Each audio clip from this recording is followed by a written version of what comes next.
ఖమ్మం నగరంలోని ఆటో డ్రైవర్లకు శనివారం ఖమ్మం ట్రాఫిక్ పోలీస్ స్టేషన్లో ట్రాఫిక్ నిబంధనలపై అవగాహన సదస్సు నిర్వహించారు. ఈ సదస్సులో ట్రాఫిక్ ఇన్స్పెక్టర్ జి. అశోక్ మాట్లాడుతూ, విధిగా ఆటో డ్రైవర్లు యూనిఫామ్ ధరించాలని, డ్రైవింగ్ లైసెన్స్ తప్పనిసరిగా కలిగి ఉండాలన్నారు. మత్తు పదార్థాలు సేవించి ఆటో నడపడం కానీ, ఆటోలో ప్రయాణించే ప్రయాణికులతో అసభ్యంగా ప్రవర్తించడం కానీ చేయకూడదని హెచ్చరించారు.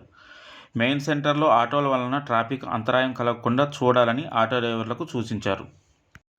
ఈ సదస్సులో ట్రాఫిక్ ఎస్ఐలు రవికుమార్, జి. సాగర్, వారితో పాటు వారి సిబ్బంది పాల్గొన్నారు. అలాగే ఐఎన్టీయూసీ నగర అధ్యక్ష కార్యదర్శులు నరాల నరేష్ మోహన్ నాయుడు, సిహెచ్ విప్లవ కుమార్ పటేల్, ఆటో డ్రైవర్స్ మరియు అడ్డాల ప్రెసిడెంట్స్ పాషా, సైదులు, సురేష్, గణేష్, కృష్ణ, భిక్షం, నరసింహారావు, శంకర్, రవీందర్ తదితరులు పాల్గొన్నారు.